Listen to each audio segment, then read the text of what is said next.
Good morning विद्यार्थी मित्रांनो. आज आपण आर के नारायण यांच्या एका पहिल्या लेसनसाठी आपण जाणार आहोत, ज्या लेसनचं नाव तुम्हाला सगळ्यांना माहिती आहे, ॲन ॲस्ट्रॉलॉजर्स डे. आता ॲस्ट्रॉलॉजर म्हणजे काय? ॲस्ट्रॉलॉजर म्हणजे भविष्य सांगणार, जो तुमचं हात पाहून, पंचांग पाहून, जन्मतारीख पाहून, जन्मवेळ पाहून, कपाळ पाहून, अशा विविध प्रकारे भविष्य सांगण्याच्या ज्या पद्धती आहे, तो भविष्य सांगणारा, भूतकाळातून तुमचं वर्तमान, वर्तमानातून तुमच्या भविष्याचा वेध घेणारे जे लोक असतात त्यांना ॲस्ट्रॉलॉजर असं म्हणतात. आणि ही कथा एका ॲस्ट्रॉलॉजरशी संबंधित आहे. एक ॲस्ट्रॉलॉजर की जो आपल्या कामासाठी प्रसिद्ध आहे. आर के नारायण यांनी जिवंत हुबेहूब असा ॲस्ट्रॉलॉजर शब्दचित्रातून वर्णन करण्यात आलेला आहे. त्यांनी तो मांडलेला आहे. ग्रामीण भागातील जनता, ग्रामीण भागातील लोक ॲस्ट्रॉलॉजरवर किती विश्वास ठेवतात, त्यांचा कसा त्या ठिकाणी दृढ विश्वास असतो, त्यांनी सांगितलं त्याचं बरोबर, हे सुद्धा या कथेच्या माध्यमातून सांगण्याचा ते प्रयत्न करत आहेत. आज आपण आर के नारायण यांच्याबद्दल थोडक्यामध्ये माहिती पाहूया. कोण होते आर के नारायण? एक मोठा साहित्यिक आहे आर के नारायण. आर म्हणजे रासीपुरम, कृष्णा स्वामी अय्यर नारायण स्वामी, असं लांबलचक नाव आहे त्यांचं. शॉर्टकटमध्ये ते लक्षात ठेवा आपण, आर के नारायण. 1906 जन्म झाला आणि 2001 यांचा मृत्यू झाला. एक अतिशय गाजलेले साहित्यिक, कथाकार, कादंबरीकार, साहित्य अकादमीचा पुरस्कार प्राप्त, ज्यांना अनेक विशेषणं आपल्याला वापरता येतील असा साहित्याचा हा बाप माणूस. मालगुडी डेज नावाची त्यांची गाजलेली टीव्हीची सिरियल, काल तुम्हाला जो व्हिडिओ मी दिला, त्याच्यामध्ये ग्रामीण भागातल्या छोट्या छोट्या घटनांचं वर्णन अतिशय हुबेहूब केलेलं आहे. त्याला आपण लाईव्ह म्हणतो, जिवंत अशा प्रकारचं वर्णन त्यांनी केलं आहे. तर असे आर के नारायण यांच्या इंग्रजी साहित्याचा जर विचार केला आपण, तर त्यांनी जवळपास 14 नॉवेल्स, 14 कादंबऱ्या त्यांनी लिहिल्या. 5 शॉर्ट स्टोरीज ज्या आहे, लघुकथा, त्या लघुकथांच्या 5 खंड त्यांच्याकडे आहे. आणि प्रवास वर्णन तर खूपच आहे. असा हा प्रवास वर्णनकार, लघुकथाकार, कादंबरीकार, असा हा साहित्य क्षेत्रातला शब्दांचा प्रभू, शब्द प्रभू ज्याला आपण म्हणूया, असे आर के नारायण होते. तर त्यांनी जे सगळं त्यांची आठवणी स्मृती लिहून ठेवलेल्या आहेत, त्या माय डेज नावाच्या एका मालगुडी नावाच्या खेड्याशी संबंधित सगळ्या कथा लिहून ठेवलेल्या आहेत, की जिथं रिअलिस्टिक कॅरेक्टर्स, वास्तववादी चित्र आपल्याला पाहायला मिळतात, जसा आता आपण हा ॲस्ट्रॉलॉजर पाहणार आहे. तर अशा वेगवेगळ्या पात्रांना जिवंत करण्याचं काम आर के नारायण करतात. तर आपण त्यांच्या थोडंसं वर्णन त्या स्टोरीमध्ये काय आहे ते पाहतोय. His stories are grounded in compassionate humanism and celebrated humour and energy of ordinary life. 3 महत्त्वाचे मुद्दे आपण या वाक्यात पाहतोय. त्याचा नंबर 1, कॉम्पॅशनेट ह्युमॅनिझम, मानवतावाद, माणुसकी. शेवटी माणुसकीच महत्त्वाची आहे. त्यानंतर ह्युमर, विनोद निर्माण करण्याची त्यांची जी शैली आहे ती तर वाखाणण्यासारखी आहे. त्यांच्यासारखाच जोक, त्यांच्यासारखा प्रसंगातून विनोद ते तेच करू शकतात, आपण कथेच्या माध्यमातून अनुभवणार आहे. आणि एनर्जी ऑफ ऑर्डिनरी लाईफ, सामान्य जीवन कसं असतं, तो ॲस्ट्रॉलॉजर, त्याची बायको, तो हात पाहायला आलेला माणूस, या सगळ्या गोष्टी. नंतर आपली परंपरा दुसऱ्याला तो कसा सोपवतो, नंतर कसा निवृत्त होतो, नंतर तो काय करतो, तो पूर्वीचं लाईफ, त्याचं स्वतःचं कसं असतं, तो काय होता, हे सगळं ऑर्डिनरी लाईफ जे आहे हे सगळं तसं तसं मांडण्याचा त्यांनी प्रयत्न केलेला आहे. आणि सगळ्यात महत्त्वाचं की आर के नारायण यांच्या या स्टोरीजचं महत्त्व काय, की त्यातले कॅरेक्टर्स जे आहेत, पात्र जे आहेत ना, ते सिम्पल स्टाईल आणि अतिशय तीव्र, सटल अशा प्रकारच्या ह्युमरने वेढलेले आहेत. त्यांचं लाईफ सिम्पल आहे एकदम. हायफाय नाही, मॉडर्न लाईफ नाही, तर सामान्य जीवन आहे, ग्रामीण भागाचं जीवन आहे. त्या ग्रामीण भागाचं जीवन जगणारे त्यांचे पात्र असतात. 1952मध्ये आर के नारायण अमेरिकन साहित्यामध्ये त्यांचा प्रभाव पडला. त्यांना मिशिगन स्टेट युनिव्हर्सिटी प्रेसने त्यांना इन्व्हाइट केलं आणि त्याच्या माध्यमातून Swami and friends, bachelor of arts, dark room and astrologer's day and other stories, mister Sampath the financial expert, waiting for Mahatma, the guide आणि असे अनेक पुस्तकं मिशिगन विद्यापीठाने त्यांची प्रसिद्ध केली. द गाईड नावाचं त्यांचं जे पुस्तक आहे, त्यांची जी कादंबरी आहे, त्या कादंबरीला साहित्य अकादमीचं पारितोषिक 1961मध्ये मिळालेलं आहे. अशा प्रकारचा हा महान साहित्यिक, ज्या महान साहित्यिकाच्या लेखणीतून प्रसवलेली जन्मलेली ही कथा आम्हाला अभ्यासायची आहे. अतिशय छान स्टोरी आहे. त्यातले जे मेसेजेस आहेत, त्याच्यातून जे संदेश आपल्याला घ्यायचे आहेत, त्याच्यातनं आपल्याला जे शिकायचं आहे ते वेळोवेळी त्या संदर्भानुसार मी स्पष्टीकरण करत जाणारच आहे. तुम्ही शांततेने त्या गोष्टींचा आस्वाद घ्या. तर his writing is distinguished by humour and unoffending irony, a unique Indianness and simplicity. त्याच्या लिखाणातून 100% भारतीय माणसांचं जीवनचरित्राचा वास येतो. कसे जगतो आपण, तुम्ही आम्ही जसं जगतो, जसे कपडे लत्ते घालतो, जसा पेहराव करतो, जसं वागतो, जसं बोलतो, ज्या स्टाईलनं आपण आपल्या घरामध्ये जातो, ज्या स्टाईलने आपण घरातल्या मेंबरशी बोलतो, हे सगळं बारकाईने चित्रित केलेलं आहे त्याने. Narayan typically portrays peculiarities of human relationship. आपण ह्युमन रिलेशनशिपचा पण याच्यामध्ये अभ्यास करणार आहोत की हा जो ॲस्ट्रॉलॉजर आहे, जो इतरांचं भविष्य सांगतो, त्याचं भविष्य आपल्याला शोधायचं आहे की हा कसा होता, याचं भविष्य काय होतं आणि हा भविष्यकार का बनला. मला याच्यातून एक प्रसंग आठवतो. म्हणजे ज्योतिषिकार वास्तववाले, कारण अभ्यास करणारे विद्यार्थी जसे वेगळे असतात, अभ्यासू शिक्षक जसा वेगळा असतो आणि अभ्यास न करता एखादा समोर येतो तो वेगळा असतो. पण जर आपल्याला त्याचं ॲनालिसिस करायचं काम पडलं की कसे शिक्षक कसे, तर एका वाक्यात आपण त्याच्याबद्दल ॲनालिसिस करून मोकळं होऊन जातो. पण जर आपला काळजीपूर्वक अभ्यास असेल की नाही, या शिक्षकांनी शिकवलेला लेसन, अरे बापरे, शिकवलेली कविता आयुष्यभर आम्ही विसरू शकत नाही, हा टीचर आहे, what a teacher he is, असं तोंडातून अभिप्राय बाहेर पडतो. आणि एखादा आला वर्गात, तास घेतला, चालला गेला, काय शिकवलं हे त्यालाही कळलं नाही, मग त्याच्याबद्दल असणारा अभिप्राय आपला वेगळा असतो. पण सर्वांना एका मापानं मोजू नये, हे मला सांगायचं आहे. काही जे भविष्यकार असतात त्यांच्याबद्दल एक उदाहरण सांगतो. शनिवारचा दिवस आहे, शनी अमावस्या आहे. अमावस्या म्हटलं की जीव घाबरतो ना. मग ज्योतिषी, हात पाहणारा तो, शनीच्या नावानं दक्षिणा दे म्हणणारा असा एक ज्योतिषकार, एक शनीच्या नावानं तेल मागणारा भविष्यकार स्वतःला सांगतोय असा आला. तो म्हणतोय, भैया 100 रुपये दो, शनी तुमको बहुत आशीर्वाद देगा, तुमचं कल्याण होईल, तुमचं असं होईल, तुमचं तसं होईल, तुमचं असं होईल. आता त्याची ओळख आपल्याला आली, ज्या माणसाला स्वतःचं भविष्य समजत नाही तो माझं काय सांगणार आहे, असं आपल्या मनात येतच ना. मग मी विचार केला की नाही, याला नाही द्यायचे पैसे. त्यांनी पाहिलं की माणूस विचार करतो, तो म्हणतो ठीक आहे 50 रुपये दिए तो भी चलेगा. बोले साहेब 50 रुपये तर द्या, शनी तुमचं लय कल्याण करेल, तुम्हाला आशीर्वाद देईल, तुमच्या मुलाबाळांचं होतो, तुमच्या मुलाबाळांचं प्रगती होईल, असं होईल, तसं होईल, सगळं होईल, घरदार गाडी बंगला सगळं होईल, शनी तुम्हाला त्रास देणार नाही.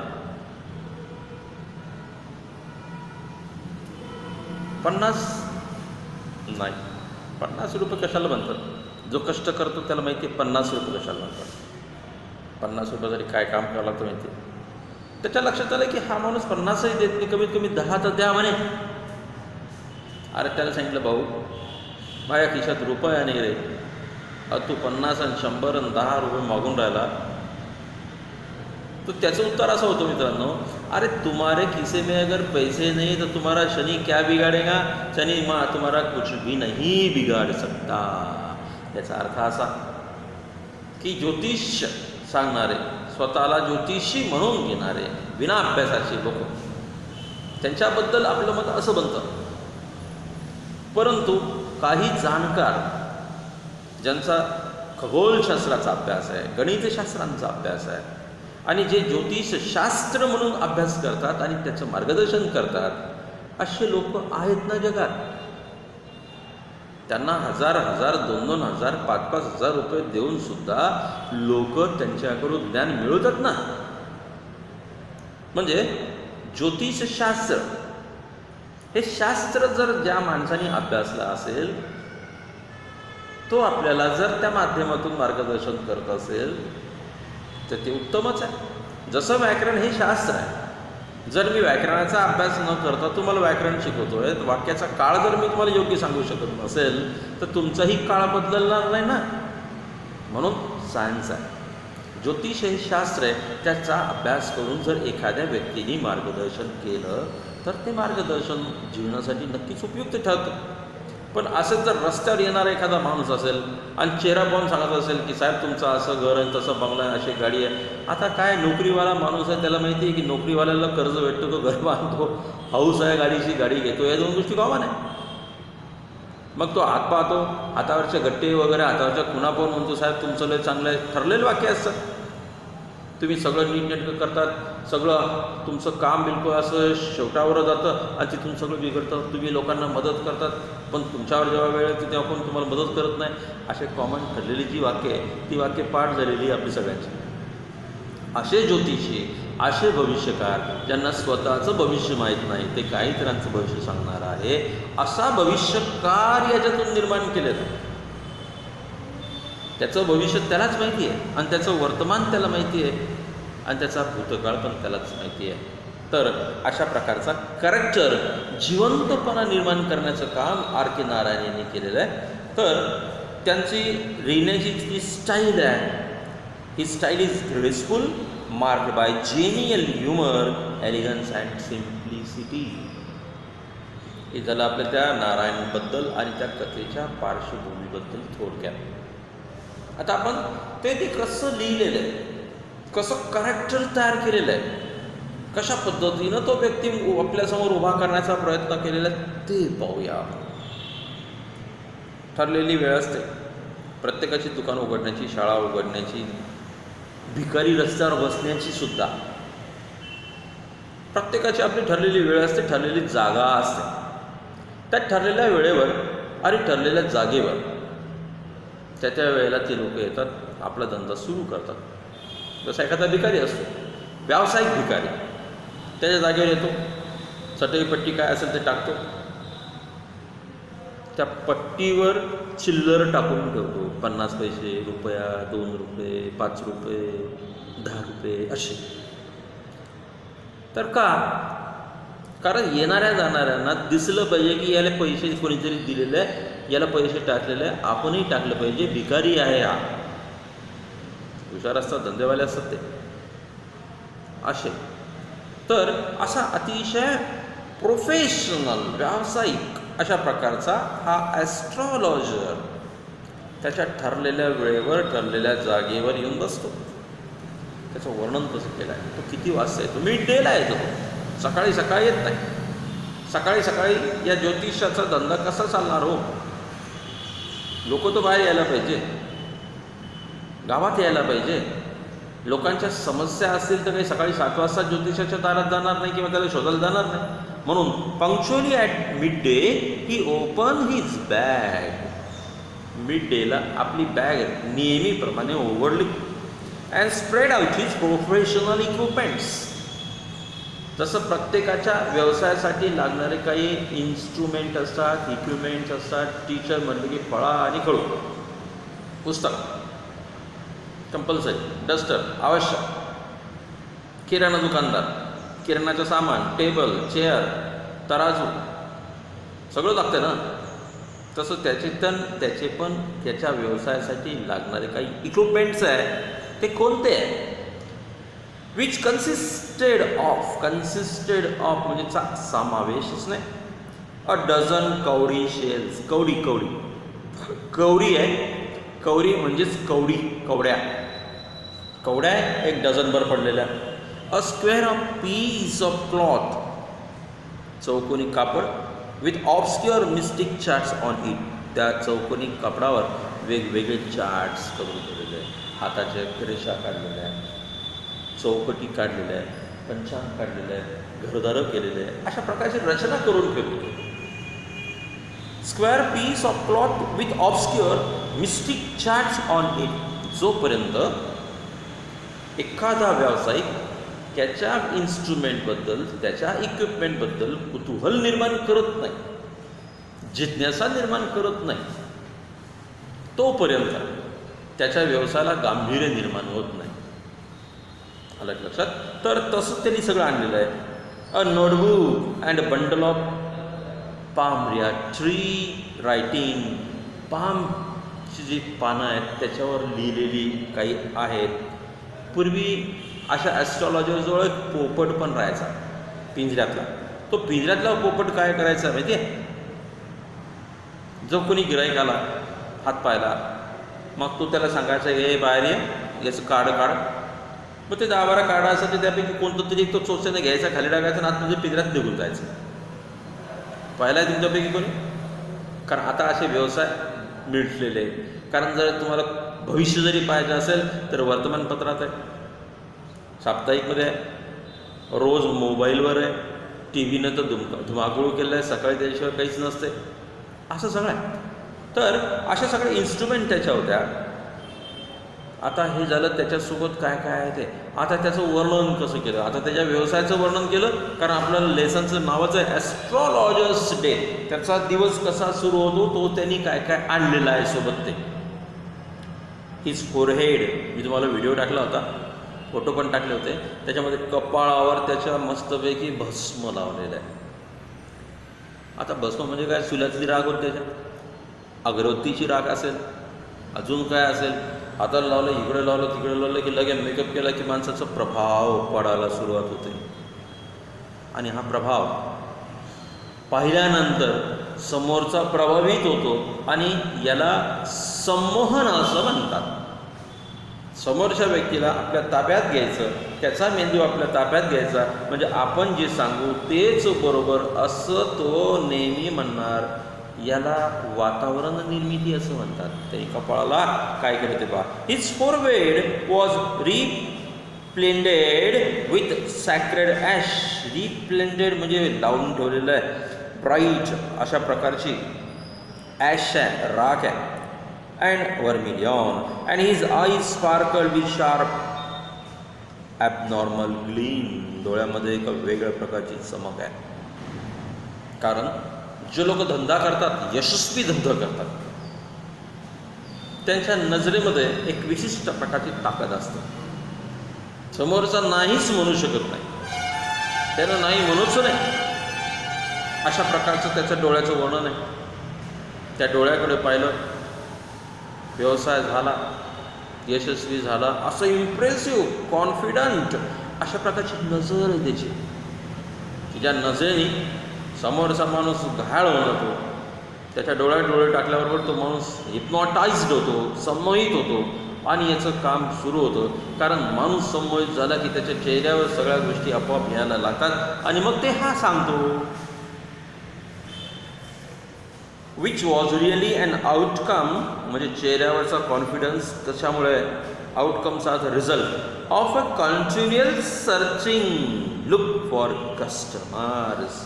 समजतो त्याला कस्टमर, रोज त्याची जी नजर असते अशी, तो ग्राहक ढूंढत असतो, काही ढूंढणारे ग्राहक त्याला ढूंढत असतात. अशा प्रकारची त्याची लुक आहे, अशी त्याची नजर आहे. But which is simple clients to be prophetic light and feel comforted. त्याचे जे क्लायंट आहे, त्याचे जे कस्टमर आहे, ते त्याचा पेहराव, त्याच्या अंगावरचे कपडे, भस्म, समोर मांडलेल्या वस्तू, हे सगळं पाहून प्रभावित होतात, त्याच्याकडे येतात आणि आपलं दुखणं त्याला सांगतात, त्याच्याचा उपचार तो सांगतो, त्याचं भविष्य तो सांगतो. अशा प्रकारचं काम तो करतो. The power of his eyes was considerably enhanced by their position placed as they were between painted forehead and the dark wrist which streamed down his cheeks. त्याचं वर्णन केलं आहे. कपाळ आहे, चिक्स आहे, वगैरे वगैरे सगळं छान आहे. Even half wit eyes would sparkle in such a setting. या सेटिंगमध्ये, या मस्तपैकी प्रेझेंटेशनमध्ये त्याच्या डोळ्याची, त्याच्या नजरेची कमाल आहे. व्हिडिओमध्ये, पोस्टरमध्ये तुम्ही पाहिलं की त्या डोळ्या असे टाईट दाखवलेले आहेत, मोठे मोठे दाखवलेले आहेत. डोळ्याचा प्रभाव पडतो आपल्यावर. लक्षात येतं लगेच. त्याच्या कपड्याचा रंगसुद्धा लोकांना अट्रॅक्ट करणाराच असतो. To crown the effect, to crown, the crown म्हणजे मुकुट, म्हणजे अजून तो इफेक्ट अजून वर नेणारा, प्रभाव अजून पडण्यासाठी. To crown the effect, he owned a saffron colored turban around his head. टर्बनचा अर्थ फेटा. कलर कोणता? सॅफ्रॉन. सॅफ्रॉनचा अर्थ केशर. केशरी रंगाचा पट्टा, दुपट्टा घातलेला आहे त्याने, किंवा त्याला फेटा म्हणून आपण फेटा घातलेला आहे केशरी रंगाचा, जेणेकरून लोक अट्रॅक्ट होतील. लग्नामध्ये जे महत्त्वाचे किंवा एखाद्या मुख्य कार्यक्रमामध्ये जे प्रमुख अतिथी असतात त्याच्या डोक्यावर फेटा असतो. का असतो? कारण ते इतरांपेक्षा वेगळे असतात आणि म्हणून इतरांपेक्षा वेगळेपण दाखवण्यासाठी तो फेटा रंग हे सुद्धा या लेखकाने बरोबर प्रेझेंट केलेलं आहे. This color scheme never failed. पांढरी राख, त्याच्यावर फेटा, फेट्याचा रंग, डोळे, काळेशार, दाढी, मिशा, सगळं एकमेकांना हा रंग पूरक आणि पुरेसा आहे. तर अशा प्रकारचा हा कलर स्कीम जी आहे, people were attracted to him.